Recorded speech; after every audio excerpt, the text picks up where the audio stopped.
নমস্কার সবাইকে। এই দিনটির জন্য আমরা অধীর আগ্রহে অপেক্ষা করি।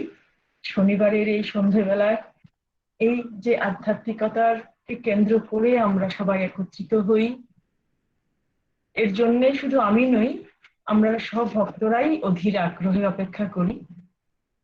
আমাদের সঙ্গে আমাদের সবার প্রিয় দাদা সময় দেন প্রতি শনিবারে, তার এত ব্যস্ততা সত্ত্বেও সত্যি কৃতজ্ঞ।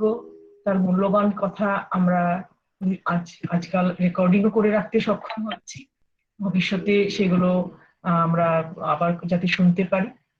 তো আজকে একটা খুব খুবই গুরুত্বপূর্ণ বিষয় নিয়ে দাদা আলোচনা করবেন, এবং আজকের যে ভক্তবৃন্দের যে সংখ্যা আমি দেখতে পাচ্ছি তাতে সত্যি বোঝা যাচ্ছে যে বিষয়বস্তুটাও একটা ফ্যাক্টর। মানে ভক্তদের মনে কর্মফল সম্পর্কে তো আমরা আনন্দমার্গীর অল্প বিস্তর জেনেই থাকি, তো সেই যে কর্মফল আমাদের প্রতি মুহূর্তে জেনে না জেনে কর্ম তৈরি হচ্ছে, বলবো একটু। তো কর্মফল কিভাবে, এই যে কর্মফলের বোঝা আমাদের দিন দিন বেড়ে চলেছে, তাহলে সেই কর্মফল কিভাবে আমরা সেই কর্মফল থেকে মুক্তি পাবো, বা এই ধরনের যে আজকে দাদা, সেই জন্য আজকে দাদা এই আলোচনার বিষয়বস্তু অত্যন্ত গুরুত্বপূর্ণ একটি বিষয়বস্তু দাদা আজকে নির্বাচন করেছে, কর্মফল থেকে বাঁচবার উপায়। তো আমরা আর দেরি করব না, আমরা প্রভাত সঙ্গীতের মাধ্যমে মূল অনুষ্ঠানে প্রবেশ করব। আমাদের সঙ্গে সুস্মিতা রয়েছেন, রাওয়া শিল্পী, অত্যন্ত ভক্তিমতী, প্রভাত সঙ্গীত করেন। সুস্মিতা নাথ, আমি অনুরোধ করব কোচবিহার থেকে সুস্মিতা নাথকে প্রভাত সঙ্গীত করার জন্য। আর সবাইকে, যারা যদি ভিডিও আমরা অন করে রাখি, তাহলে আমাদের একটু যেন পোশাক সম্পর্কেও সচেতনতাটা থাকে। যাদেরকে আমি বলবো যে ভিডিওটা নিলে অফ করে রাখুন, যদি সেরকম মনে হয় যে সবাইকে দেখানোর মতো ইয়ে নয়, তাহলে সত্যি করে একটু ভিডিওটা বন্ধ করে রাখবেন, আর যারা ভালো করে বসেছেন তারা ভিডিওটা খুলে রাখবেন। ধন্যবাদ। সুস্মিতা, শুনতে পাচ্ছ? হ্যাঁ, নমস্কার। নমস্কার হ্যাঁ, সকলকে। নমস্কার। আমার কথা শোনা যাচ্ছে? হ্যাঁ, শোনা যাচ্ছে। হ্যাঁ, আমাদের এখানে প্রচন্ড বৃষ্টি হচ্ছে, হঠাৎ বৃষ্টি নেমে গেল। নমস্কার। আমার যত মলিনতা সরিয়ে দাও প্রভু আজিকে, আমার যত মলিনতা সরিয়ে দাও প্রভু আজিকে, কাজ করে যেতে, ধ্যান ধরে যেতে দারো শক্তি আমাকে, সরিয়ে দাও প্রভু আজিকে, আমার যত মলিনতা সরিয়ে দাও প্রভু আজিকে, সরিয়ে দাও প্রভু আজিকে। তবু চরণ ধরে আমি যে চিরতরে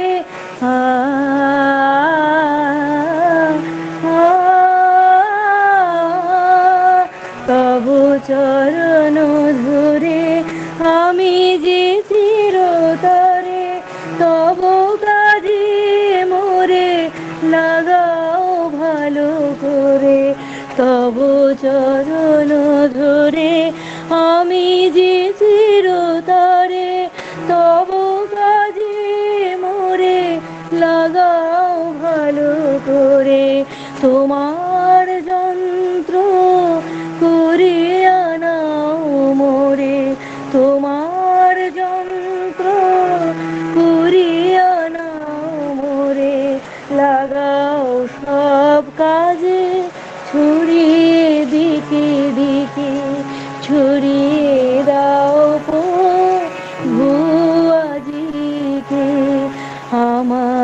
যত মলিনতা সরিয়ে দাও প্রভু আজিকে, সরিয়ে দাও প্রভু আজিকে।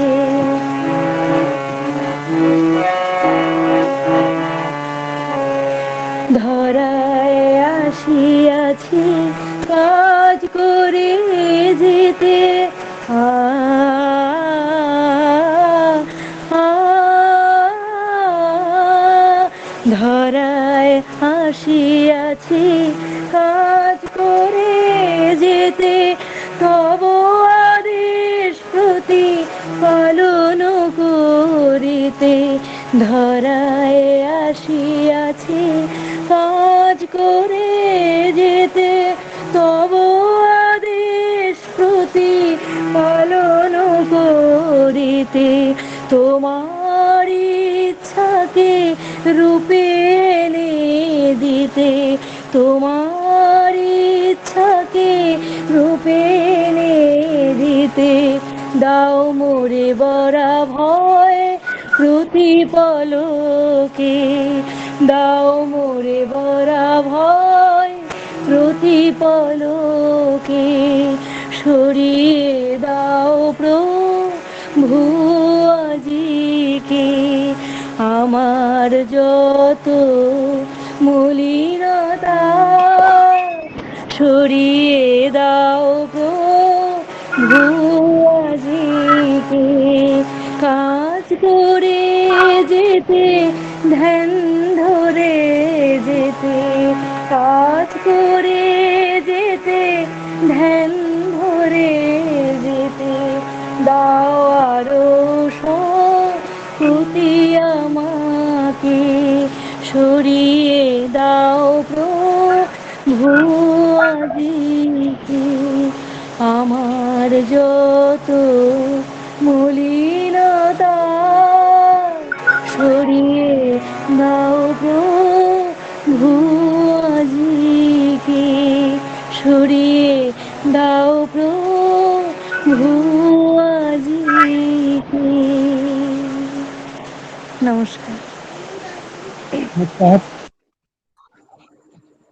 বাহ, অপূর্ব একটি সুন্দর গান আমাদের অপূর্ব দিদি পরিবেশন। বলেন।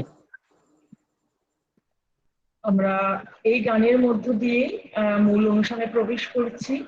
তার সঙ্গে পরম আকুতি তারই চরণ কোমলে, তোমার চরণ ধরে আমি যে চিরতরে, হে প্রভু লাগাও মোরে তব কাজে।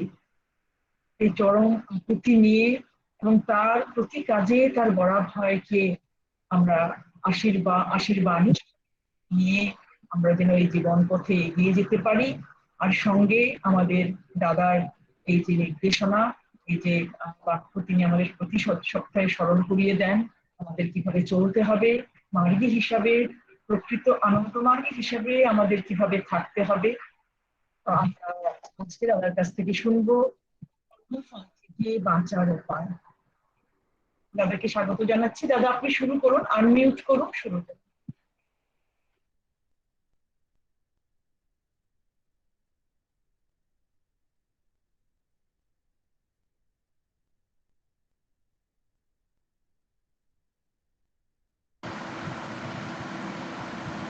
দাদা আপনি আনমিউট করুন। না, আনমিউট হয়নি, মিউট হয়ে আছে এখন।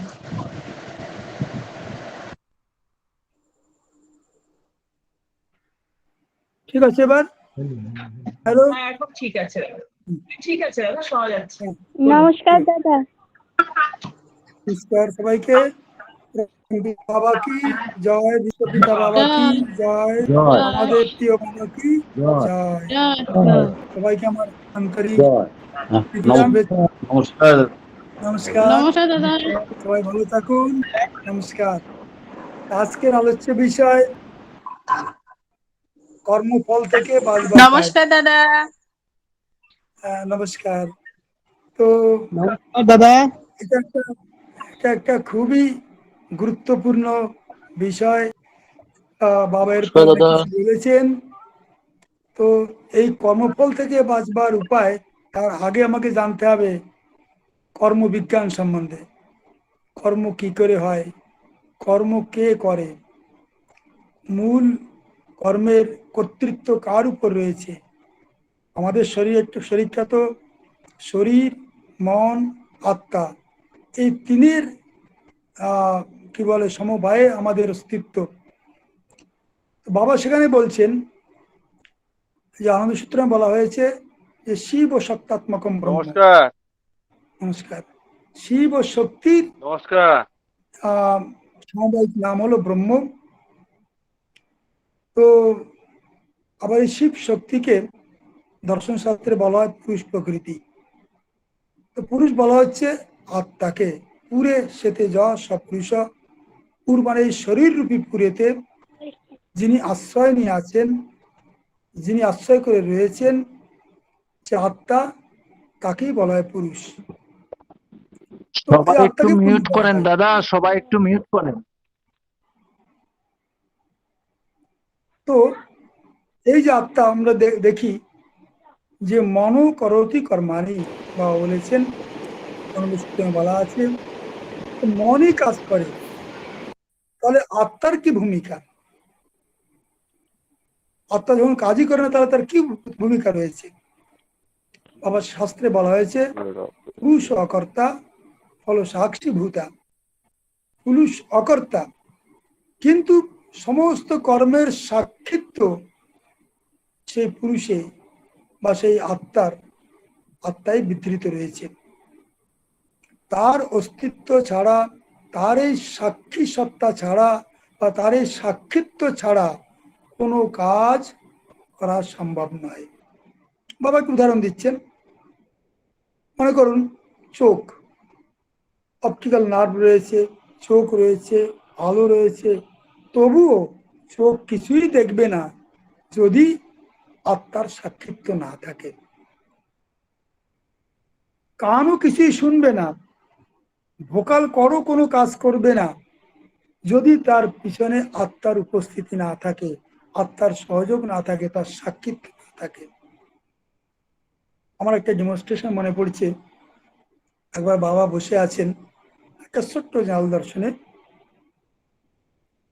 বাবা সেখানে ডেমনস্ট্রেশন দিচ্ছেন যে কিভাবে আত্মার অনুপস্থিতি থাকলে সেখানে কোনো ইন্দ্রিয়ই কাজ করতে পারে না। বাবা বললেন একটা গান করো তোমরা। তোমাদের আচার্য পরমানন্দী ছিলেন নর্থ বিহারের, তিনি খুব উচ্চ কোটির সঙ্গীতজ্ঞ ছিলেন, খুব সুন্দর কণ্ঠ, মিষ্টি ছিল। তো বাবা অন্য একজনকে গাইতে বললেন। তিনি ভাবছেন যে আমি এত ভালো সঙ্গীত করি, আমি এত ভালো গান গাই, বাবা আমাকে না বলে ওকে গাইতে বললেন। সে উসখুস করছে গাওয়ার জন্য, ভিতরে অহংকার হয়েছে আমি ভালো গাই। তার বাবা বললেন পরমানন্দ এবার তুমি একটা গান গাও। তিনি গান শুরু করেছেন, আর চেষ্টা করছেন, কোনো আওয়াজই বেরোচ্ছে না, কোনো কণ্ঠস্বরই বেরোচ্ছে না। অনেক চেষ্টা করে গলদঘর্ম হয়ে গেল, তিনি কিছুই গাইতে পারলেন না।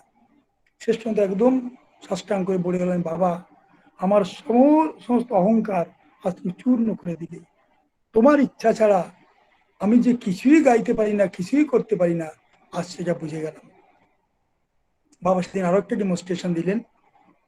আমাদের কলকাতার একজন মার্গী, তার নাম ছিল অসীম সান্যাল। যারা পুরনো মার্গী তারা জানেন, কয়েক বছর আগে তিনি দেহ রক্ষা করেছেন। তো ডেমনস্ট্রেশন বাবা তাকে বললেন, অসীম অসীম অসীম তোমাকে একটা সিদ্ধি দিচ্ছি আমি।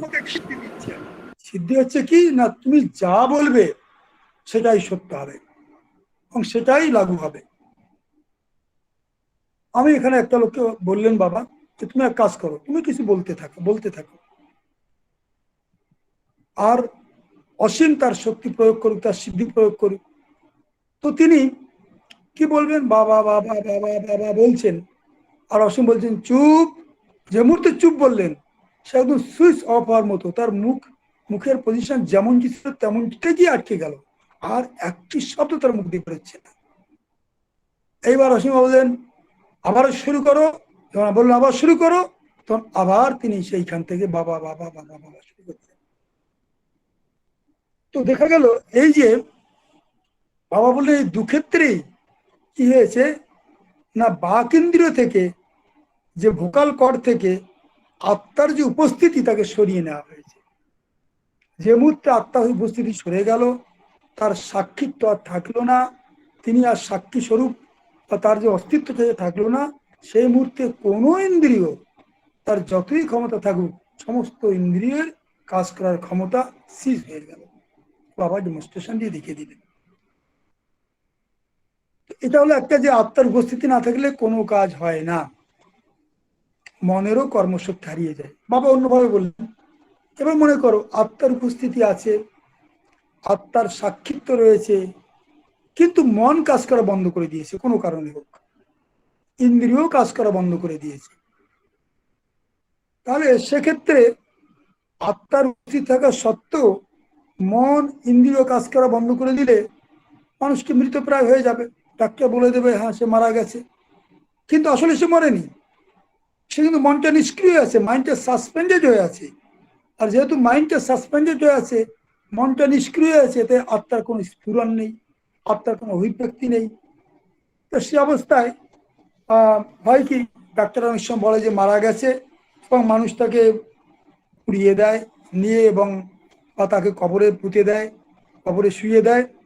তারপরে 5-7 ঘন্টা পরে যখন তার সত্যি আবার জ্ঞান ফিরে এলো, আবার সেই মন কাজ করা শুরু করে দিল, তখন সে দেখে চারিদিক অন্ধকার, কবরের মধ্যে রয়েছে, ছটফট করছে, কেউ তাকে বাঁচাবার নেই। তারা প্রকৃত মৃত্যু, সত্যিকারের মৃত্যু তখন হবে। এমনও অনেক সময় হয়, ডাক্তারও তো বলবে মরে গেছে, কিন্তু আসলে সে মরেনি, মনটা স্তম্ভিত হয়ে গেছে মাত্র, কিন্তু সম্পূর্ণরূপে কর্মহীন হয়নি।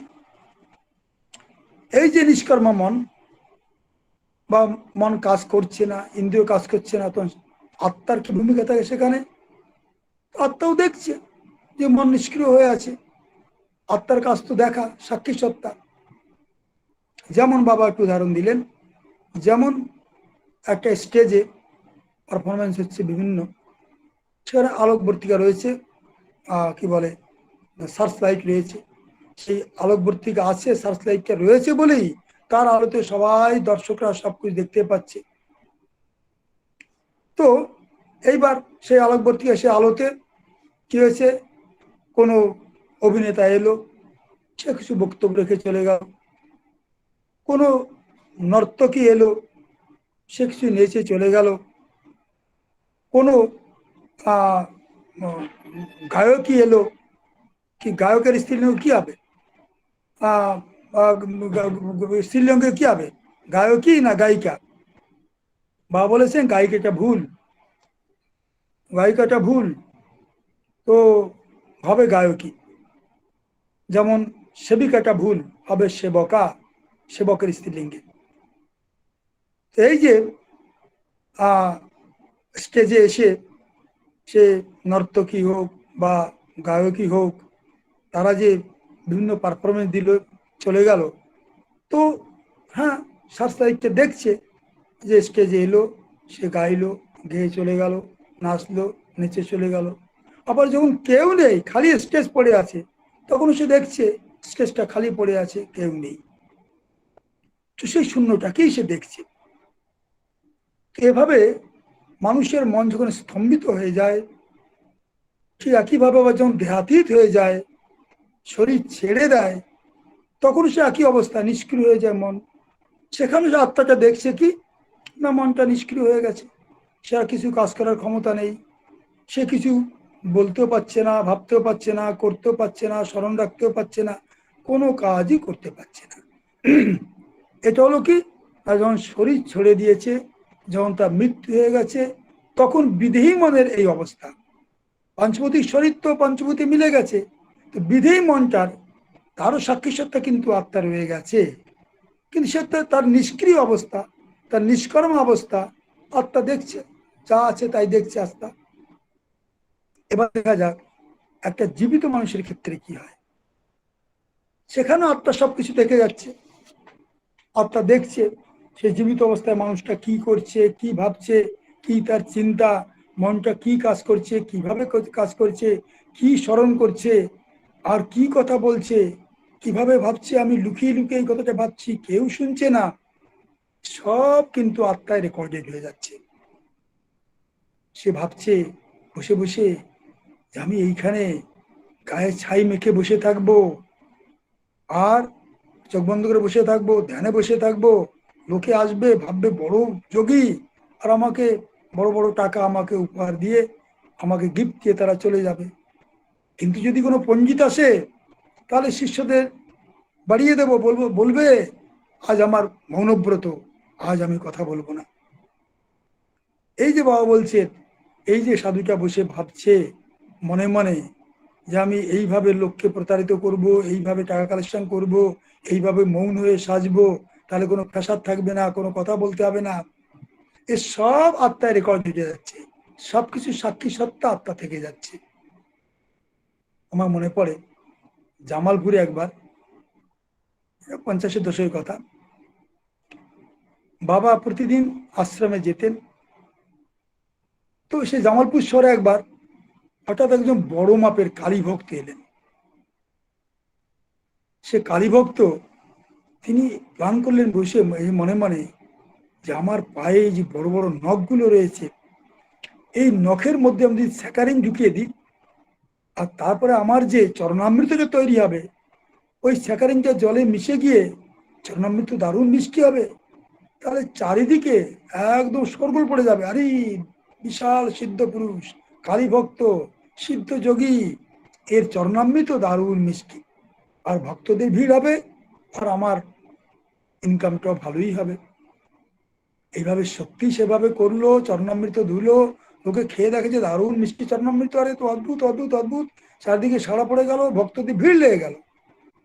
বাবা তখন বিকালের দিকে আশ্রমে এসছেন, একজন মার্গী বাবাকে খবরটা দিলেন, বললেন আচ্ছা তাই বুঝি, তাই বুঝি, তুমি এক কাজ করো, তুমি গিয়ে ওই কালী ভক্তকে বলো যে আপনি তো কালী ভক্ত, এই শহরে একজন শিব ভক্ত আছেন, তিনি কাল সকালে তার ভক্তদের নিয়ে আসবেন, এসে আপনার পায়ে যে বড় নখগুলো আগে কাটিয়ে দেবেন, কাটিয়ে দেওয়ার পরে তখন আপনার চরণামৃত কেমন মিষ্টি হয় ভক্তরা তখন পরীক্ষা করবে। এই খবরটা পেতেই তিনি কি করলেন, সেই ভোর রাতে কাক ভোরেই কেউ জানার আগেই তল্পি তল্পা নিয়ে কেটে পড়লেন। তো বাবা বলছেন এই যে সাধুজি হোক বা কালী ভক্ত হোক বা যে কেউই হোক, যখনই সে মনে মনে ভাবে যে আমি এই করব, আমি ওই করব, সে যা কিছু করুক, লুকিয়েই করুক, আর যাই কিছু লুকিয়েই ভাবুক বা কেউ না শুনুক, আত্মা তৎক্ষণাৎ সঙ্গে সঙ্গে সেটা জেনে নেয়, সেটা শুনে নেয়, এবং সেটা আত্মা থেকে রেকর্ডেড হয়ে যায়। তো বাবা বলছেন এই যে ভাবা ক্রিয়াটা, মনে মনে ভাবা, এটাও কি মনে মনে কথা বলা? আপনারা ভেবে দেখুন না, আমরা যদি মনে মনে চিন্তা করি তখন আসলে কি করি? আসলে আমরা মনে মনে কথা বলি। সে মনে মনে যে কথা বলছি, সে অন্য কেউ তো শুনছে না, কিন্তু আত্মার তো তার সাক্ষী সত্তা, আত্মা তো সেটা শুনছে, আত্মা তো সেটা দেখছে, আর মানে আত্মা তো সেটা রেকর্ডেড হয়ে যাচ্ছে। তাই আত্মাকে লুকিয়ে কোনো কিছু করা যায় না, সবকিছু তাতে রেকর্ডেড হয়ে যায়। তাকে লুকিয়ে কিছু করার একটা ভারী বিশ্রী জিনিস, অথচ সেটা ভাবাও যায় না, সেটা সম্ভব নয়। তাই যদি কেউ ভাবে, বাবা একটা সুন্দর গুরুত্বপূর্ণ কথা বলছেন এখানে, যদি কেউ ভাবে মনে মনে কেউ জানছে না, ওই যে লোকটা আছে আমার অফিসে কাজ করে, ওই লোকটা যদি সর্বনাশ হয়, লোক যদি মারা যায়, তাহলে কি হবে? ওর জায়গায় প্রমোশন পেয়ে আমি বসে যাব। এই যে অন্যের ক্ষতি চিন্তা করা, অন্যের সর্বনাশ চিন্তা করা, এতে কি হয়? বাবা বলছেন আমি যদি অন্যের সর্বনাশ চিন্তা করি, অন্যের ক্ষতির কথা ভাবি, তাহলে তার সর্বনাশ হবে কিনা, ক্ষতি হবে কিনা, সেটা তো আমার হাতে নেই, সেটা তো ভগবানের হাতে। আমি ক্ষতি চাইলেই তার ক্ষতি হবে, তার কোনো মানে নেই। কিন্তু এটা তো ঠিক, তার ক্ষতি হোক বা না হোক, আমার ক্ষতি অবশ্যই হবে। কেন বাবা বলছেন এটা একটা সায়েন্স, এটা সায়েন্স অফ অ্যাকশন, এটা কর্মবিজ্ঞান। কেন আমার ক্ষতি হবে না, বলছেন যে মুহূর্তে আমি অন্যের ক্ষতি চিন্তা করছি, আমার মনটা একটা স্বাভাবিক স্তরে ছিল। যে মুহূর্তে আমি অন্যের ক্ষতি চিন্তা করলাম, মনে একটা অ্যাকশন হলো, এবার সে মনে একটা বিকৃতি এলো, মনে একটা রূপান্তরণ এলো। তো মনে এই যে মনের যে রূপান্তরণ, এই যে মনের যে বিকৃতি, সেই বিকৃতি আবার স্বাভাবিক অবস্থা আসতে, সেই বিকৃতি থেকে যতক্ষণ পর্যন্ত আর একটা অ্যাকশন, অর্থাৎ সেই কি বলে, সেই যে আমি ক্রিয়াটা করেছিলাম, সেই যে ক্রিয়ার আবার একটা প্রতিক্রিয়া, রিয়াকশন, সেই রিয়াকশনের মাধ্যমে আবার মনটা সেই স্বাভাবিক অবস্থা আসবে। তো একে বলে এই যে একটা অ্যাকশন করা, আনন্দ সূত্রে বলা হয়েছে মনোবিকৃতি বিপাক আপেক্ষিতা সংস্কার। এই যে মনের বিকৃতি, মনের রূপান্তরণ, মনের মধ্যে একটা স্পন্দন তৈরি হওয়া, এবং সেইকে বিপাক মানে হচ্ছে কর্মের ফল, সেই কর্মের ফলের জন্য যে অপেক্ষা করছে, বিপাক আপেক্ষিতা, সেটাকেই বলা হয় সংস্কার। অর্থাৎ যতক্ষণ পর্যন্ত সেই বিপাকের মাধ্যমে, সেই কর্মফলের মাধ্যমে মনের সেই বিকৃতিটা আবার পূর্বাবস্থা, আবার স্বাভাবিক অবস্থা, আবার স্বাভাবিকতায় ফিরে না আসছে, ততক্ষণ পর্যন্ত সেই সংস্কারটা তৈরি হয়ে থাকছে। তো এই যে চিন্তা করেছি আমি, আমার মনে অন্যের ক্ষতি, অন্যের সর্বনাশ, তাহলে সেই আমার মনেই আবার কি হবে, সেই তার প্রতিফলটা আমাকে ভুগতে হবে একটা অন্য একটা রিয়াকশনের মাধ্যমে, অন্য একটা প্রতিক্রিয়ার মাধ্যমে, প্রতিকর্মের মাধ্যমে। তো সেই যে প্রতিকর্ম, তার উপরে আমার আর কোনো অধিকার থাকে না। মূল কর্মে আমার অধিকার থাকে, কিন্তু প্রতিকর্মে আমার অধিকার থাকে না। তখন দেখা যায় কি, আমি যার সর্বনাশ কামনা করলাম, তার সর্বনাশ হলো বা না হলো, আমার সর্বনাশ অবশ্যই হবে। বা বলছেন একটা জিনিস দেখতে পাচ্ছি এখানে, যে আমি যদি কারো ক্ষতি কামনা করি, সর্বনাশ কামনা করি, তাহলে এই কর্মবিজ্ঞান অনুযায়ী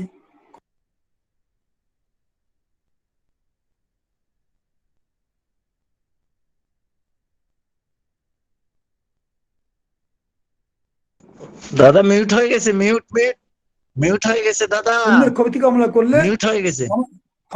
আমার ক্ষতি হয়ে গেল। কিন্তু বিপরীত ভাবে যদি আমি ভাবি, আমি যদি কারো ভালো কামনা করি, শুভ কামনা করি, বা কারো ভালো কাজ করি, কারো ভালোর জন্য কল্যাণের কাজ করি, তাহলে কিন্তু দুজনেরই লাভ। আমার তো লাভ হবেই, কেন, আমার সেই শুভ ভাবনার মাধ্যমে মনে যে বিকৃতি এসছে, সেটাও আবার স্বাভাবিক অবস্থা আসবে। তাতে আমার ভালো চিন্তা করার জন্য, ভালো কাজ করার জন্য আমার ভালোই হবে। আবার যার চিন্তা করছি, যার ভালো কাজ করছি, তারও মঙ্গল হবে। তাহলে কোনটা বেশি লাভদায়ক?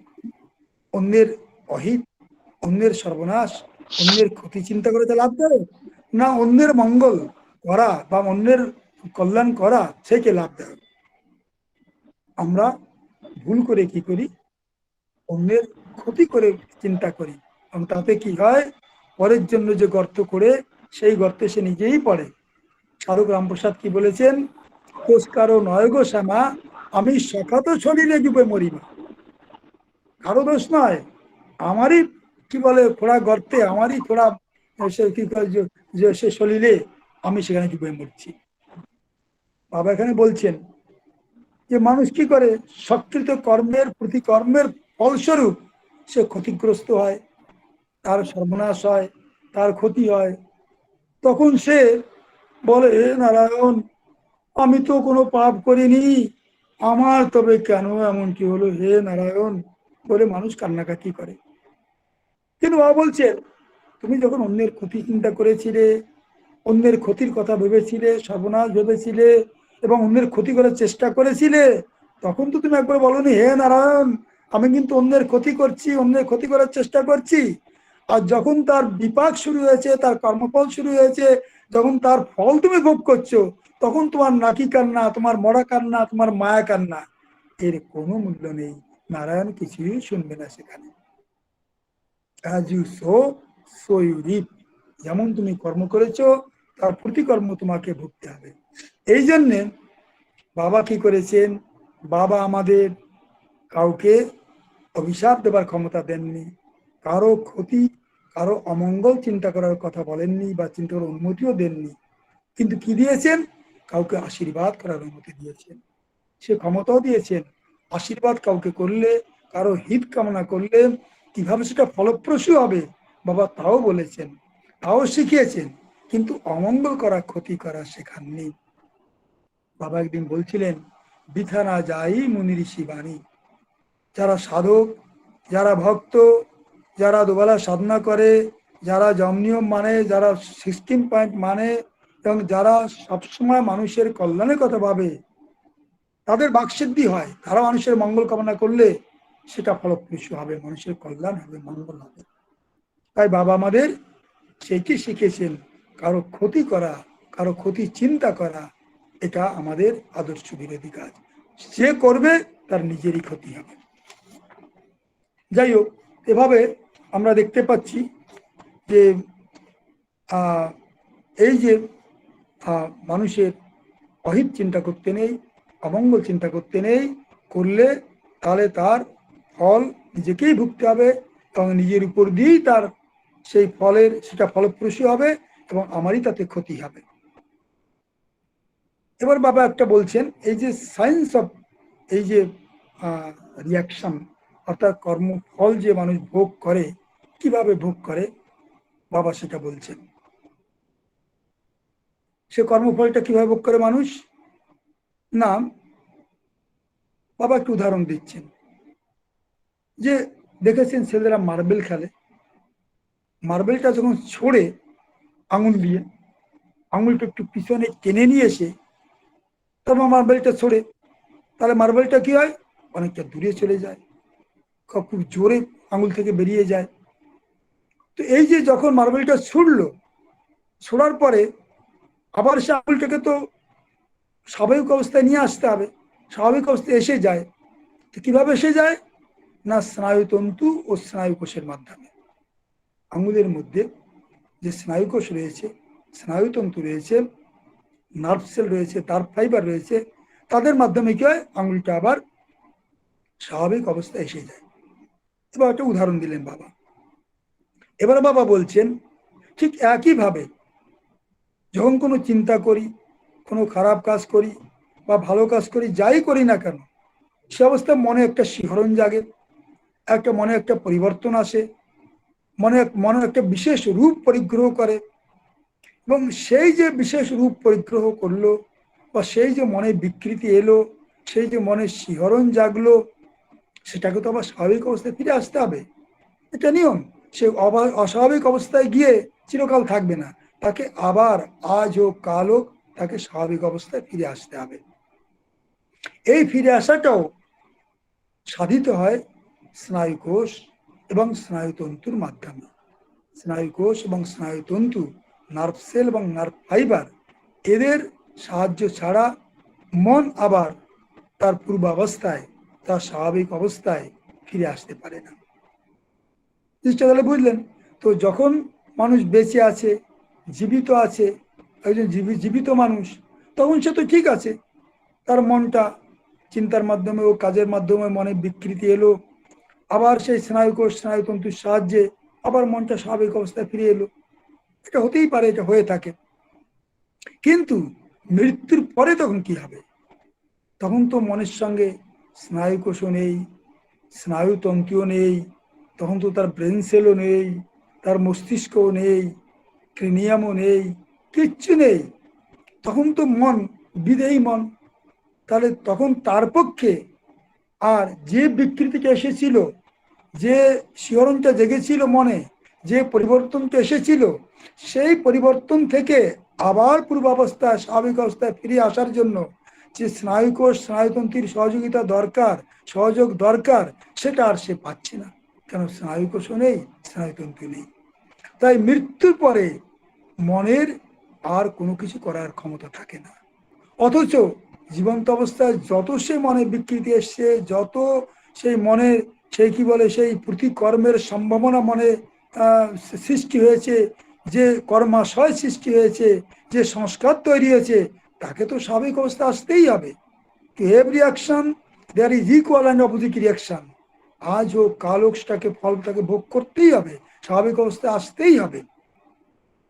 কিন্তু তখন যেহেতু স্নায়ুকোষ আর স্নায়ুতন্তু নেই, তাই সে মন চাইলেও তার আর পূর্বাবস্থায় ফিরে আসতে পারছে না। তখন কি করতে হবে? সেই বিদেহী মনকে তাকে অপেক্ষা করতে হবে। কিসের জন্য? ওই যে পূর্বাবস্থায় ফিরে আসার জন্য, যে সে সম্ভাবনা নিয়ে, যে পোটেনশিয়ালিটি নিয়ে, যে কি বল মোমেন্টাম নিয়ে সে শরীর ত্যাগ করেছে, যেটা বিদেহী মনে কর্মাশয়, যে সংস্কার ভাণ্ড সে রয়েছে তার সঙ্গে, সেই সংস্কার ভাণ্ড মানুষ যখন বিদেহী মনের সঙ্গে দুটো জিনিস থাকে, একটা থাকে এক্সট্রা সেরিব্রাল মেমোরি, অতি স্নায়ুকোষিক স্মৃতি, আর একটা থাকে কর্মাশয়। এই দুটো সত্তা নিয়ে কোনো পঞ্চভৌতিক তত্ত্ব থাকে না, কোনো স্নায়ুকোষ থাকে না, স্নায়ুতন্তু থাকে না, তাই মনের কাজ করার ক্ষমতা থাকে না। মন স্নায়ুকোষ স্নায়ুতন্তু ছাড়া কাজ করতে পারে না। কিন্তু এই এক্সট্রা সেরিব্রাল মেমোরি, অতি স্নায়ুকোষিক স্মৃতি এবং তার সঙ্গে থাকে কি কর্মাশয়। তো কর্মাশয়টা এবার কি হয়? এইবার ওই যে বিদেহী মন, সে প্রকৃতির রজগুণের সাহায্যে সে খুঁজতে থাকে যে তার এই যত জন্ম জন্মান্তরের সে সংস্কার ভাণ্ড রয়েছে, যে কর্মাশয় রয়েছে, প্রতিকর্মের বীজ রয়েছে, সেটার স্ফুরণ, সেটার ফলশ্রুতি, সেটা ফলবে বা সেটা সে ভোগ করবে কিভাবে, তার জন্য কেমন, তার জন্য কি বলে যন্ত্র দরকার, কেমন শরীর দরকার। ঠিক যেমন শরীরে হলে, যেমন শরীর পেলে তার সেই সংস্কার ভোগের অনুকূল হবে, সেটা কি করবে? প্রকৃতির রজগুণী শক্তি কি করবে? তাকে, তার বিদেহী মনকে ঠিক সেই ধরনের শরীরের ভ্রূণের সঙ্গে যুক্ত করে দেবে। উদাহরণ দিচ্ছে, যেমন ধরুন একটা স্বর্ণকার, সে যদি গয়না গড়বে, সোনার গয়না গড়বে, সে কি আর কামারের ওই হাতুড়ি দিয়ে, হাতড়া দিয়ে গয়না গড়বে? তার জন্য ছোট্ট সাকরার হাতুড়ি আছে, হাতড়া নয়, হাতুড়ি। বড়গুলোকে বলে হাতড়া বা হাতুড়ি। তো সুতরাং সোনার গয়না করতে হলে হাতুড়ি চাই, হাতড়া নয়। তাই যার যে ধরনের সংস্কার আছে, সেই সংস্কার ক্ষয় করার জন্য তার শরীরটা ঠিক সেই ধরনের সে পাবে, এবং সেই ধরনের শরীরের ভ্রূণের সঙ্গে তার বিদেহী মনটা যুক্ত হবে। এই যুক্ত করার কাজটা করে কি না, কে করে? প্রকৃতির রজগুণী শক্তি। একটা সুন্দর একটা উদাহরণ দিচ্ছি। এটা বোধহয় 60-এর দশকের প্রথম দিকে হবে। বাবা জামালপুর থেকে কলকাতায় যাচ্ছেন ট্রেনে করে। তখন বাবা ট্রেনেই চলাফেরা করতেন। যাওয়ার সময় জামালপুর থেকে পথে আসানসোল স্টেশন পড়ে। বাবা ফার্স্ট ক্লাসে ছিলেন। আসানসোল স্টেশনে যখন গাড়িটা থামলো, বেশ কিছুক্ষণ থামে, সেখানে থামলে থামতেই একটা ভিখারি এলো। ভিখারিটার হাত দুটো বিকল, পা দুটো বিকল, শরীরটা ঠিক আছে, কাট্টা চেহারা। তো এসে একটা ভিক্ষার পাত্র হাতে নিয়ে গেটের সামনে এসে কিছুক্ষণ বাবার দেখতে পাচ্ছি, বাবার সামনে আমি রয়েছি। তো সে ভিক্ষা পাত্রটা নাড়াচ্ছে, আওয়াজ করছে, অর্থাৎ কিছু ভিক্ষা চাইছে। বাবা তার দিকে এক পলক তাকিয়ে বাবা মুখটা অন্যদিকে ফিরিয়ে দিলেন, জানলার দিকে ফিরিয়ে দিলেন, আর তার দিকে তাকালেন না। আমি লক্ষ্য করলাম, আমি কিছু বললাম না। কিছুক্ষণ পরে ট্রেনটা ছেড়ে দিল, ভিখারিটা কিছুক্ষণ পরে চলে গেল। তারপরে ট্রেনটা ছেড়ে দিলাম, বাবাকে বললাম, বাবা ভিখারিটা এলো, ভিক্ষা চাইলো, আর তুমি দেখলাম এক পলক তাকিয়ে তুমি মুখটা অন্যদিকে ফিরিয়ে নিলে, কি কারণ? বাবা বললেন, জানিস, এই ভিখারিটাকে দিকে তাকিয়েই এর পাস্ট লাইফটা আমার চোখের সামনে ভেসে উঠল। গত জীবনে, আগের জীবনে সে একটা গুন্ডা ছিল। সে কি করত? ছোট ছোট শিশুদের ধরে এনে সে তাদের বিকলাঙ্গ করত, করে তাদেরকে দিয়ে ভিক্ষা করাতো। আর ভিক্ষা করিয়ে মোটা কালেকশনটা সেই নিয়ে নিত, আর তাদের কোনো মতে কিছু খাইয়ে বাঁচিয়ে রাখতো। এটা ওর পেশা ছিল। কত মানুষকে চোখের জলে ভাসিয়েছে, কত কষ্ট দিয়েছে। সেই সব সঞ্চিত পুঞ্জীভূত সেই কর্মাশয়, সেই কর্মফল আজ এই জীবনে সে ভুগছে। কে জানে কত জীবন ধরে তাকে ভুগতে হবে। তাই শৈশবকাল থেকেই ওর হাত দুটো পা দুটো বিকলাঙ্গ। যেভাবে অন্যকে বিকলাঙ্গ করে সে কালেকশন করতো, ভিক্ষা করাতো, আজ এই জীবনে সে পুরো জীবনটাই ওই বিকলাঙ্গ হয়ে সে ভিক্ষার পাত্র হাতে নিয়ে জনে জনে গিয়ে ভিক্ষা করে খায়। কিন্তু দেখ, আগের জীবনে সে ডাকাত ছিল তো, আর আগের জীবনে সে ওই গুন্ডা ছিল, এখনো তার সে গুন্ডামি যায়নি, তার কি বলে সে গুন্ডাপনায় যায়নি। তুই যদি কখনো এই আসানসোল স্টেশন দিয়ে পাস করিস, তখন দেখবি ওই স্টেশন চত্বরে এই ভিখারিটা কোনো ভিখারিকে ঢুকতে দেয় না। কোনো ভিখারি ঢুকলেই তেড়ে যায়, "এই, এটা আমার এরিয়া, আমার জুডিকশন, যাও যাও ভাগো।" তাকে ধাক্কা দিয়ে মেরে দাঁড়িয়ে দেয়, সে একাই ভিক্ষা করবে। সেই যে গুন্ডার সংস্কার এখনো রয়েছে। আর চেহারাটাও দেখ, তার মধ্যে কোনো ভিখারি সুলভ কিছু নেই, এখন গুন্ডার মতোই মনে হয়, একটা একটা চেহারা। কিন্তু জীবন ভর সেইভাবে ভিক্ষা করে কাটাবে। যতদিন পর্যন্ত পুরো সংস্কার ক্ষয় না হবে, তার এইভাবেই সে জন্মান্তর ধরে সে তাকে এই সংস্কার ভোগ করতে হবে। যাকে সে আসানসোলে সে ঘটনাটা মনে পড়লো।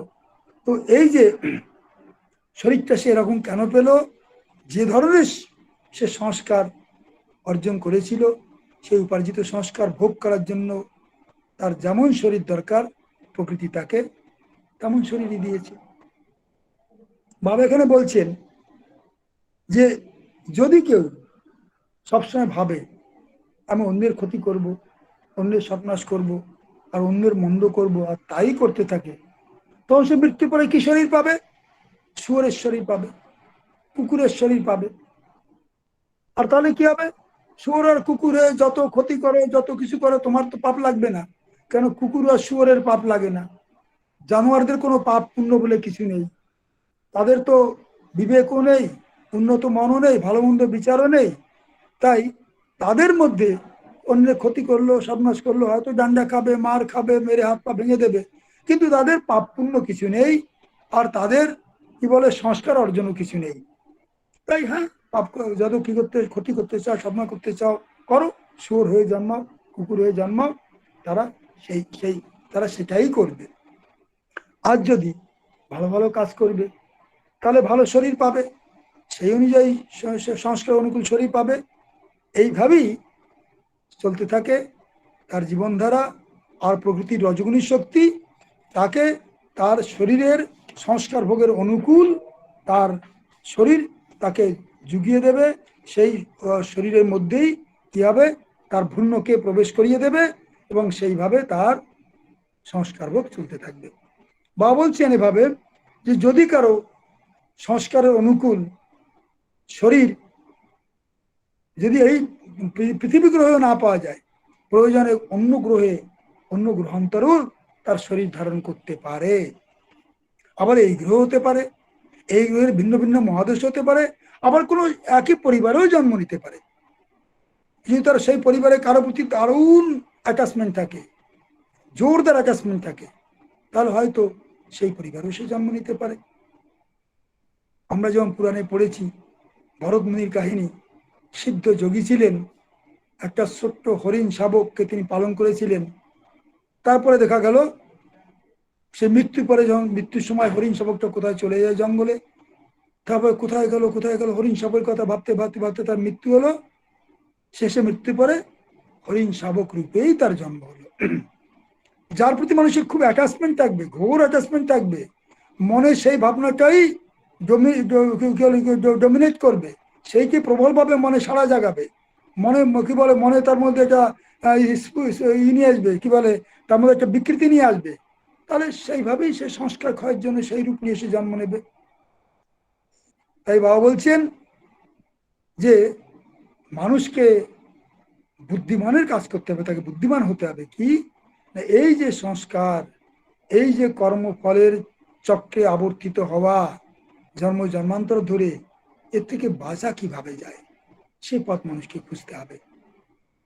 বা বলছেন কোনো কোনো মানুষ যারা বুদ্ধিমান তারা তো সেই পথ খুঁজবে, সেই পথ ধরে চলবে, কিন্তু কেউ কেউ মনে করে যে আরে জীবনে তো অনেক ভুল করে ফেলেছি, অন্যায় করে ফেলেছি, কিছু খারাপ কাজও করে ফেলেছি, তাহলে কি করা যাক, খুব দান ধ্যান করি। দান ধ্যান করলে তাহলে কিছু পুণ্য হবে, তাহলে প্লাস মাইনাস করে রেজাল্টটা ভালোই হবে, তাহলে আর আমাকে তো কষ্ট ভোগ করতে হবে না। বা বলছেন দান ধ্যান তো করলো, এইবার দান ধ্যান করার পরে রাত্রে আর ঘুম নেই, সকাল উঠে দেখবে যে পেপারে আমার নামটা ছাপলো কিনা, পেপারে বেরিয়েছে কিনা, অমুক ব্যক্তি অমুক জায়গার অমুক ঠিকানা, সে অমুক কাজের জন্য এত লক্ষ টাকা দিয়েছে। আর এই কি বলে আকুল হয়ে অপেক্ষা করতে করতে যখন সকালে পেপারটা দেখলো, আনন্দে তার বুকটা ফুলে উঠলো, খুব খুশি হলো। আর তার আত্মীয় স্বজন, বন্ধু বান্ধব বা অন্যরা যারা খোসামত করে তার কাছ থেকে কাজ বাগাতে চায়, তারা বলে আহ স্যার আপনি কি কাজ করেছেন, কি দারুণ কাজ করেছেন, আপনার না স্যার তুলনা হয় না স্যার, আপনি দারুণ মানুষ, আপনার সামনে বলে প্রশংসা করছি না, সত্যি আপনার কোনো তুলনা নেই। এই কথা বলে বলে তাকে খোসামত করে প্রশংসা করে তার ন্যাসটা আরো মোটা করে দেয়, তার ইগো আরো বাড়িয়ে দেয়, তার অহংকার আরো বাড়িয়ে দেয়। এবং হয় কি, এই যে নাম যশের মোহ তাকে পেয়ে বসে, সেই লোভ বৃত্তি তাকে পেয়ে বসে, তখন সে আরো যশ চাই, আরো মান চাই, আরো সম্মান চাই, আরো নাম চাই, সেদিকে ছুটে যায়। তাহলে কি হলো, বাবা বলছেন আমি আমার পাপের বোঝা হালকা করার জন্য কিছু দান ধ্যান করে পুণ্য অর্জন করতে চাইলাম, কিন্তু কি অর্জন করলাম, আরো বেশি করে আমি লোভ বৃত্তির শিকার হলাম, লোভের চক্রে পড়লাম, লোভের পাল্লায় পড়লাম, করে কি হলো, আমার আরো লাভের চেয়ে ক্ষতি বেশি হলো, লোভ বৃত্তিটা বেড়ে গেল। তাহলে বাবা বলছেন লোভ বৃত্তি বেশি কার থাকে, যার খুব বেশি লোভ বৃত্তি থাকবে তার মৃত্যু পরে কি শরীর পাবে সে। তাহলে জন্তু জানোয়ার আমাদের পরিচিত যারা আছে তার মধ্যে বেশি লোভ কার আছে, বাবা বললেন বিড়াল। বিড়ালের লোভটা বেশি, সে বিড়ালের এত লোভ যে সে দুধে মুখ দেবে, খাবারে মুখ দেবে, আর গিন্নি মারবে দু ডান্ডা, সে আড়াই পা গেলেই বলে কি সে তাই মাঠটা ভুলে যায়, আবার সে দুধে মুখ দেবে। তাই কি হবে, যার এরকম লোভ বৃত্তি বেশি, খুব দান ধ্যান করে লোভ বৃত্তির পাল্লায় পড়লো, লোভ বৃত্তির তারা প্রলুব্ধ হলো, সে কি হবে, সে বিড়ালেশ্বরেই পাবে। আবার তার মধ্যে তার লোভ বৃত্তির যে সংস্কার, সেই সংস্কার স্ফুরণের, সম্পূরণের সেই সুযোগটা পাবে। তাই কি হবে, সেইভাবে সেই সংস্কার তার ক্ষয় হবে। এইভাবে হয়তো সঙ্গে সঙ্গে হতে পারে, হয়তো কিছুদিন পরে হতে পারে, হয়তো দেরি করে হতে পারে, কিন্তু আজ হোক কাল হোক তার সে সংস্কার ক্ষয় হতেই হবে। সংস্কার ক্ষয় না হলে তার জন্য তাকে অপেক্ষা করতে হবে, যবে সেই উপযুক্ত শরীর পাবে, উপযুক্ত পুণ্য পাবে, এবং পেয়ে সেই সংস্কার ক্ষয়ের অনুকূল শরীর পাবে, ততদিন তাকে অপেক্ষা করতে হবে, এবং তাকেই বলে সংস্কার। সেই সংস্কার ভোগটাকে হবেই, তা না হলে তার মুক্তিমুক্ত হবে না।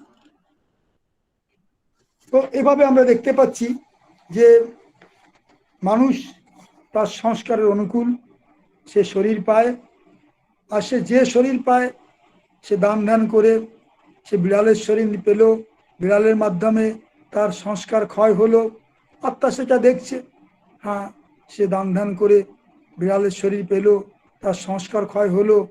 আর তারপরে কি হলো, বিড়ালের সংস্কার ক্ষয় হলো, তারপরে কুকুর হলো, কুকুরের সংস্কার ক্ষয় হলো, তারপরে হয়তো আরো উন্নত হলো, তব বানর হলো। এইভাবে যতদিন পর্যন্ত তার অর্জিত সংস্কার 16 আনা ক্ষয় না হচ্ছে, সেই সংস্কারের ক্ষয়ের মাধ্যমে সে আবার স্বাভাবিক অবস্থায় ফিরে না আসছে, ততদিন পর্যন্ত পশু জীবনে বা মনুষ্যতর জীবের জীবনে কোনো স্বাধীনতা থাকে না, স্বাধীনভাবে কাজ করার ক্ষমতা থাকে না, স্বাধীনভাবে ভাবনা চিন্তার ক্ষমতা থাকে না। প্রকৃতির নিয়ম অনুসারে তাকে সেই সংস্কার ক্ষয় তার হতে থাকবে। এইভাবেই তার জন্ম জন্মান্তর কেটে যাবে, করতে করতে যখন সে আবার মানুষের শরীর পাবে, তখন সে স্বাধীন চিন্তার অধিকারী হবে। আর স্বাধীন চিন্তার অধিকারী হয়ে তখন সে কি করবে, স্বাধীনভাবে কর্ম করার ক্ষমতা পাবে। তখন সে আবার যদি সে ভালো কাজ করে, ভালো পথে চলে, তখন সে মুক্তিমুক্ষের পথে পা বাড়াবে, মুক্তিমুক্ষ পাবে। আর না হলে এই কর্ম কি বলে, এই জন্ম জন্মান্তরের চক্রে সে ঘুরে চলবে, এই কর্মফলের চক্রে সে ঘুরে চলবে, এইভাবেই জন্ম থেকে জন্মান্তর সে ঘুরপাক খেতে থাকবে। এটাই হচ্ছে সাধারণ মানুষের জীবনধারা। বাবা বলছেন তাহলে এই যে কর্মচক্র, এর থেকে বাঁচবার উপায় কি? এর থেকে বাঁচবার উপায় আছে। সেই উপায়টা হচ্ছে কি? বুদ্ধিমানের পথ, চালাক মানুষের পথ, এবং সেটা হচ্ছে ঈশ্বর প্রেমের পথ, সেটা হচ্ছে ধর্ম সাধনার পথ, সেটা হচ্ছে সাধন ভজনের পথ, সেটা আধ্যাত্ম মার্গ। সেটা হচ্ছে কি না, মানুষ সেই ধর্মের পথে যদি চলে তবেই সে সেই এই কি বলে জন্মচক্র থেকে, এই কর্মফলের চক্র থেকে সে মুক্তি পেতে পারে, এবং সে এই খণ্ড জীবনের সেই যে কি বলতে ধারা প্রবাহ থেকে সে পূর্ণ জীবনে প্রবেশ করতে পারে। বাবা বলছেন এখানে, ঠাকুর নরোত্তম দাস তিনি বলেছেন, কৃষ্ণ নাম হরি নাম বড়ই মধুর, যেই জন কৃষ্ণ ভজে সে বড় চতুর। এই যে কৃষ্ণ নাম, এই হরি নাম কারা করে? যারা খুব চালাক, যারা খুব বুদ্ধিমান, যারা চতুর, তারাই নাম জপে। তাদের কি লাভ হয়? না প্রতিদিন সবসময় এই ঈশ্বরের নাম জপ করছে, আর মুখে ঈশ্বরের নাম কীর্তন করছে। তো ঈশ্বরের নাম জপ করতে করতে, তার নাম কীর্তন করতে করতে কি হয়? নিজের যে অস্তিত্ব বোধ, নিজের যে আমিত্ব বোধ, নিজের যে আমি ভাব, সেই আমি ভাব, সেই অস্তিত্ব ভাবটা কি হয়? ঈশ্বরের খুব কাছে এসে যায়, সে ঈশ্বরের কাছাকাছি এসে যায়। তো ঈশ্বরের কাছাকাছি এসে গেলে কি হয়? আমরা জানি আমাদের সাধনা মার্গে আমি তিনি, এই যে ভাবটা কি বলে সাধনার মাধ্যমে, শ্বাস প্রশ্বাসের মাধ্যমে, ইষ্টমন্ত্রের মাধ্যমে আমরা যে মন্ত্র জপ করি, তার ফলে কি হয়? আমি ভাবটা ধীরে ধীরে তিনি ভাবের দিকে এগিয়ে যায়। একদিন আমি ভাবটা এই তিনি ভাবের কথা ভাবতে ভাবতে, তিনি ভাবটা নিতে নিতে তিনি ভাবের সঙ্গে বিলীন হয়ে যায়। প্রথমে মানুষ ভাবে ঈশ্বর কোথায়, ঈশ্বর তো দেখতে পাই না, কোন সপ্তম আকাশে তিনি থাকেন। সাধনা করতে হতে ভাবে না, ঈশ্বর তো আমার একই লোকে থাকি, আমি যে লোকে আছি তিনিও সেই লোকে আছেন। আরো যখন সাধনার গভীরে যায় তখন সালোক্য থেকে সামীপ্য, না না না, তিনি একই লোকে শুধু নেই, তিনি আমার খুব কাছাকাছি আছেন। তিনি সপ্তম আকাশের তারা নন, তিনি দূর আকাশের তারা নন, তিনি সপ্তম আকাশেও থাকেন না, তিনি আমার খুবই কাছে কাছে আছেন।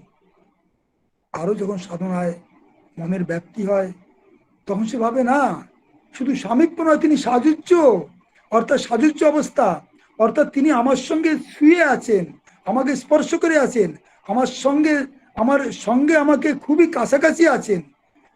তো আরো যখন এগিয়ে যায় তখন সে ভাবে কি সারূপ্য স্তরে পৌঁছে যায়, অর্থাৎ স্বরূপের মধ্যে তিনি মিলেমিশে এক হয়ে আছেন, তার বাইরে কোনো রূপ নেই। তিনি অরূপ হয়েও তিনি স্বরূপে ধরা দিয়েছেন, তিনি নিরাকার হয়েও তিনি এই আকারের মধ্যে তিনি ধরা দিয়েছেন। তাই শেষে শাস্তি, অর্থাৎ আমি আর তিনি মিলেমিশে এক হয়ে গেছি। আর সবশেষে কৈবল্য, যে এক হয়েছে কিভাবে? 1+1=1, এক আর একে মিলে এক হয়ে গেছে, আর কোনো দ্বৈত ভাবও মনে থাকে না। এগুলো হয় কি? এই যে সাধনা বিজ্ঞান, এই যে ঈশ্বর চিন্তা, এই যে ঈশ্বর কীর্তন, এর মাধ্যমে মনটা যত বেশি ঈশ্বরের কাছে আসবে তত বেশি মনটার আমি ভাবটা তিনি ভাবের দিকে এগিয়ে যাবে, তিনি ভাবের সঙ্গে মিলেমিশে এক হয়ে যাবে, এবং খণ্ড জীবনের পরিসমাপ্তি হবে, পূর্ণ জীবনে প্রবেশ করবে। সে পূর্ণ জীবন মানে আর তার পুনর্জন্ম হবে না, সে মুক্তি মুখ্য পেয়ে যাবে। বাবা এখানে বলছেন এই যে ঈশ্বর চিন্তা, এই যে ইষ্টমন্ত্র, এই যে গুরুমন্ত্র, এই যে কীর্তন মন্ত্র, এতে দুটো লাভ রয়েছে। একটা লাভ হয়েছে কি?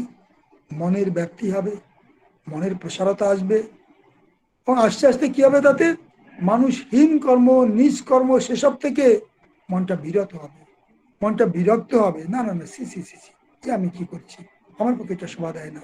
তার বিবেক জাগ্রত হবে, বিবেক জাগবে, হীন কর্ম নিষ্কর্ম থেকে সে দূরে থাকবে, এটা তার লাভ হবে। আর একটা লাভ কি, যে যদি মানুষ তো যদি ভুল করে, সে কোনো অন্যায় করেও ফেলে, ভুল ত্রুটি করেও ফেলে, সে ভাববে আরে আমি তো ঈশ্বরের কাছাকাছি রয়েছি, ঈশ্বরের সঙ্গে মিলেমিশে রয়েছি, ঈশ্বর আমাকে সার মতো অনুসরণ করছে, তো আমার ভুল ত্রুটির জন্য যদি আমি নরকেও যাই, ঈশ্বর তো আমার কাছে আছে, আমার সঙ্গে মিলেমিশে আছে, আমাকে তিনি সার মতো অনুসরণ করছেন, তিনিও তোমার সঙ্গেই থাকবেন। আর যদি ঈশ্বর আমার সঙ্গেই থাকেন, তো নরক গেলেও সেটা আমার কাছে স্বর্গেরই মতো হবে। তাই আমি কিছু ভয় পাই না। কেন? আমার সঙ্গে আমার পরম পুরুষ, আমার পার্সোনাল গড, আমার বৈষ্ণিক ঈশ্বর সবসময় আমার সঙ্গে মিলেমিশে এক হয়ে রয়েছেন।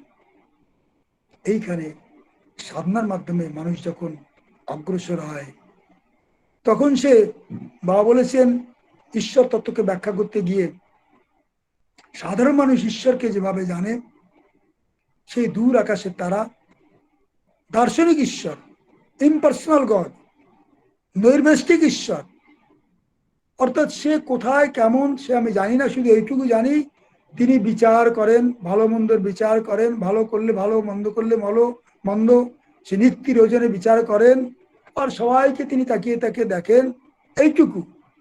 তার সঙ্গে যে আমার অন্তরের যোগ, নারীর যোগ, প্রাণের যোগ, এটা তারা বোঝে না। কিন্তু যারা ভক্ত, তারা জানে, তারা সেই নৈর্ব্যষ্টিক ঈশ্বরে বিশ্বাস করে না, তারা সেই ইম্পার্সোনাল গডে বিশ্বাস করে না, তারা সেই দার্শনিক ঈশ্বরে বিশ্বাস করে না, তারা বিশ্বাস করে বৈষ্ণিক ঈশ্বরে, পার্সোনাল গডে, ভক্তের ভগবানকে তারা বিশ্বাস করে। তাদের ভগবান, তাদের ঈশ্বর সবসময় তার সঙ্গে, তার শিরা উপশিরা অণু পরমাণু, তার প্রতিটি সত্তার সঙ্গে তিনি মিলেমিশে এক হয়ে আছেন। তিনি তার অত্যন্ত কাছের মানুষ, তার একান্ত আপনজন, তার সঙ্গে ভক্তের পারিবারিক সম্পর্ক। ভক্ত জানে যদি ঝড়, আন্ধি, তুফান, উল্কা, অশনি সংকেত আসে, তার ভগবান তার পাশে এসে দাঁড়াবে, চরম দুঃসময়েও, চরম দুঃখের দিনেও তার অদৃশ্য হাত এগিয়ে আসবে, এসে তাকে রক্ষা কবচ পরিয়ে দেবে, তাকে বিপদ থেকে বাঁচিয়ে নেবে, তাকে কোলে তুলে বিপদ থেকে তুলে নিয়ে নিরাপদ স্থানে বসিয়ে দেবে। এটা ভক্ত জানে। সেই ভক্ত সেই ঈশ্বরের সাধনা করে এবং তাকে পেয়েই সে জীবন ধন্য করে। বাবা এখানে বলছেন, বিদ্যাপতি ঠাকুর বলছেন, কি এ মানুষ পশু পাখি গিয়ে জন্মিয়ে, অথবা কীট পতঙ্গ কর্ম বিপাকে গতাগতি পুনঃ পুনঃ মতি রহে তুহাপার সঙ্গ। হে পরম পুরুষ, হে প্রভু, আমি যেমন কাজ করবো তেমন ফল পাবো আমি জানি। যদি আমার দুর্ভাগ্যবশত, যদি আমি মানুষ হই তাও ভালো, যদি পশু পাখি হই তাও ভালো, যদি কীটপতঙ্গ হই তাও ভালো, আমার কোনো দুঃখ নেই। কিন্তু হে ঈশ্বর, হে পরমেশ্বর, হে পরম পুরুষ, হে পরমাত্মা, আমার কাছে একই প্রার্থনা, আমি যাই হই, পশু পাখি কীট পতঙ্গ, মন যেন সবসময় তোমার চরণে থাকে, মন যেন সবসময় তোমার কাজটিতে থাকে, মন যেন কখনো তোমার চরণ ছাড়া না হয়, এই কৃপাটুকু তুমি আমাকে করো। এটা তাদের আকুতি। বাবা বলছেন এটাই হচ্ছে সবচেয়ে বুদ্ধিমানের কাজ, যে পরম পুরুষের কাছে প্রার্থনা করা, যে তুমি যখন যে অবস্থায় আমাকে রাখো, তোমার চরণ ছাড়া আমি যেন না হই। তার জন্য বাবা বলছেন তোমরা কি করবে, তার জন্য তোমরা সবসময় যাতে তার কাছটিতে থাকতে পারো, তাকে কাছে পেতে পারো, তার চরণ ছুঁয়ে থাকতে পারো, তার জন্য কয়েকটা জিনিস করবে। কি? সাধনা তো করছি দুবেলা, সেটা করবে। আর সমস্ত জাগতিক কাজ কর্মের মাধ্যমে যা কিছু করছো, ঘর সংসার, অফিস আদালত, কোর্ট কাচারি, যা কিছু করছো, তার ফাঁকে ফাঁকে সবসময় মনে মনে গুরুমন্ত্র, ইষ্টমন্ত্র এসব জপ করবে। ইষ্টমন্ত্র গুরুমন্ত্রকে ভুলে যাবে না, সমস্ত কাজের ফাঁকে মনে মনে তাকে জপ করবে। তবুও বলছি, যদি ভুলেও যাও তাও ক্ষতি নেই। তখন কি করবে? দেখছো যে না পারছি না, ইষ্টমন্ত্র সবসময় জপ করতে পারছি না, গুরুমন্ত্র জপ করতে পারছি না, ভুলে যাচ্ছি, তাহলে একটা কাজ করো, যেটা সহজেই করতে পারবে, সেটা কি? সবসময় মুখে আওয়াজ করে কীর্তন করো, ধীরে ধীরে গুনগুন করে কীর্তন করো। এই যে কীর্তন, সেও তোমাকে ঈশ্বরের কাছাকাছিতে বসিয়ে দেবে, ঈশ্বরের কাছাকাছিতে নিয়ে আসবে। সবসময় কীর্তনের মাধ্যমে তার সঙ্গে একদম কি বলবো, যে শালক্য, স্বামীপ্য, সাযুজ্য, সারূপ্য নয়, সার্ষ্ঠী কৈবল্য বস্তু অনুভব করবে। তাই বাবা বলছেন কীর্তন করার লাভটা অনেক। কীর্তন করে কি লাভ হয় না, সমস্ত ইন্দ্রিয়, যে ইন্দ্রিয় মানুষকে জড়ের দিকে নিয়ে যায়, জড় পদার্থের দিকে নিয়ে যায়, জড়জীবনের দিকে নিয়ে যায়, জড় চিন্তার দিকে নিয়ে যায়, সেই সব ইন্দ্রিয়গুলো তখন কি করবে, তার ভাবে বিভোর হয়ে তার কথা চিন্তা করে তার নামে তার গানে ব্যস্ত থাকবে। তাই মানুষের আর নৈতিক অধপতন হবে না। তাই আর কি হবে, জীবটা সবসময় ব্যস্ত থাকবে, সেই কীর্তন যখন করছি তখন তার নাম উচ্চারণে ব্যস্ত আছে। তাই জীবের কাজ কি, সবসময় ভাবা চপ খাবো, সিঙ্গাড়া খাবো, এটা খাবো, ওটা খাবো, এটার স্বাদ ওটার স্বাদ। তখন জীব আর সেই স্বাদ গ্রহণ বা বিচ্ছুরণ কোনটা কিছু করতে পারছে না, কারণ জীব তখন সেই পরম, সেই নামেই ব্যস্ত রয়েছে। আবার কান কি করছে, সেই কীর্তন করছি, সেই কীর্তনের আওয়াজ শুনছে, কীর্তনের মধুর স্বর শুনছে, কান তাতে ব্যস্ত রয়েছে। চোখ কি করছে, মানুষ চক্ষু, সেই তার ভাবমূর্তিকে মানুষ পাকে ধরে রেখেছে, সেইকে দেখছে, তার পরম পদের চিন্তা করছে, তার পরম পদকে শুয়ে আছে। তাই সেদিকেও যত ইন্দ্রিয় আছে, চক্ষু, কর্ণ, জিহ্বা, নাসিকা, ত্বক সবকিছু, এবং কি ইন্দ্রিয় আছে হাত পাও, তার ভাবে নৃত্য করতে করতে, তার ভাবে বিভোর হতে হতে তার দিকে এগিয়ে যাচ্ছে, এগিয়ে চলেছে। আর কীর্তন কি করে, পরম পুরুষকে তার কাছে এনে দেয়। সাধনার মাধ্যমে কি হয়, মানুষ মানসিকভাবে আধ্যাত্মিকভাবে পরম পুরুষের দিকে এগিয়ে চলে, আর কীর্তনে কি হয়, পরম পুরুষ তার দিকে এগিয়ে আসে। তাই বাবা বলছেন কীর্তন যখন মানুষ করে তখন তার মধ্যে যে গ্রন্থি রস সিক্রেশন হয়, মেলাটোনিন সিক্রেশন হয়, তারপরে মানুষের আধ্যাত্মিক প্রগতি হয়। মনে কি হয়, আধ্যাত্মিক ভাবধারা জাগে, মনটা তার ভাবে বিভোর হয়ে থাকে। তাই কীর্তনে 16 আনা লাভ। তাই আমি যে তোমাদের দিয়েছি, বাবা যা দিয়েছেন আমাদের, আবার ছোট্ট গল্প বলছি বাবার। সে জামালপুর ওয়ার্কশপে আমি আগেও বলেছি যে বাদল চ্যাটার্জি বলে একজন ভক্ত ছিলেন, মার্গী নন।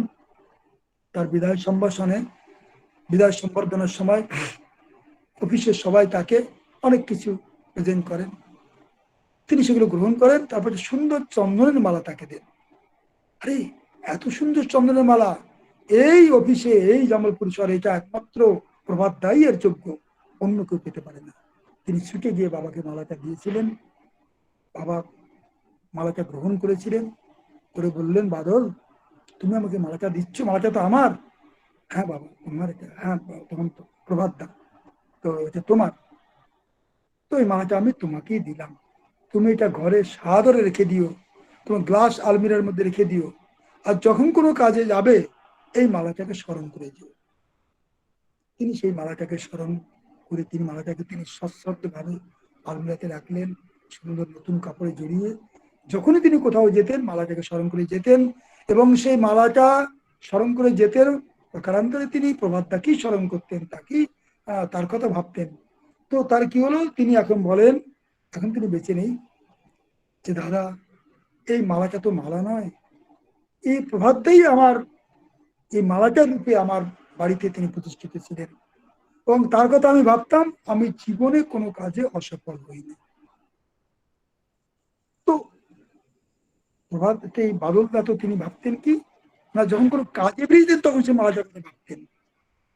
বাবা আমাদের 24 ঘন্টা যা কিছু দিয়েছেন উদ্দেশ্য একটাই, প্রত্যক্ষ বা পরোক্ষ ভাবে তার কথা চিন্তা করা, তাকে ভাবা, তাকে স্মৃতিপটে ধরে রাখা। সে গুরু সকাশী বলি, পাঞ্চজন্যই বলি, সাধনা বলি, প্রভাত সঙ্গীত বলি, কীর্তন বলি, ধর্মচক্র বলি, কৌশিকী বলি, তাণ্ডব বলি, প্রত্যেকের মধ্যে লক্ষ্য করুন বাবা সেই বাবা নামকে বাবা অনুপ্রবিষ্ট করে দিয়েছেন, তার ভাবতরঙ্গকে বাবা অনুপ্রবিষ্ট করে দিয়েছেন। বাবার ভাবতরঙ্গ নেই, বাবার ভাবনা নেই, এমন কোনো কিছু বাবা করতে পারেন। সবকিছুর মধ্যে সেই একই ভাবধারা, একই ভাবতরঙ্গকে বাবা অনুপ্রবিষ্ট করিয়ে দিয়েছেন। অর্থাৎ জীবনের প্রতি চলার ছন্দে, প্রতি পদবিক্ষেপে তাকে স্মরণে রাখতে হবে, তাকে স্মরণ করতে হবে। তার জন্য ইষ্ট মন্ত্র, তার জন্য কীর্তন মন্ত্র, তার জন্য গুরু মন্ত্র, তার জন্য কৌশিকী তাণ্ডব, তার জন্য সবকিছু বাবা দিয়েছেন। যদি আমরা করতে পারি, তাহলে চেষ্টাও যদি আমরা করি, তাহলে বাবা বলেছেন দুনিয়ায় এমন কোন শক্তি নেই, এমন কোন নেগেটিভ মাইক্রোবায়োটা নেই যে তার ইচ্ছার বিরুদ্ধে তার ভক্তদের কোনো ক্ষতি করতে পারে বা কোনো ক্ষতি করার ক্ষমতা রাখে। যদি কেউ করতে আসে, বাবা বলেছেন এটা বুমেরাং হয়ে যাবে, আমার আমার ভক্তের কোনো ক্ষতি হবে না। এটা বাবা আমাদের গ্যারান্টি দিয়েছেন। তাই আমরা চেষ্টা করি এই জন্ম জন্মান্তরের কর্মফলের চক্র থেকে বেরিয়ে এসে পূর্ণ জীবনে প্রতিষ্ঠিত হতে হলে বাবা যা বলেছেন আমাদের জীবনধারাটাকে সম্পূর্ণভাবে তিনমুখী করে তুলতে হবে, তার ভাবে চলতে হবে। তাহলে দেখবো আমাদের জীবন সার্থক হয়েছে, আমরা এই কর্মচক্রের আমরা ঊর্ধ্বে উঠতে পেরেছি, আমরা পূর্ণ জীবনে প্রতিষ্ঠিত হতে পেরেছি। পিতা বাবা কি জয়।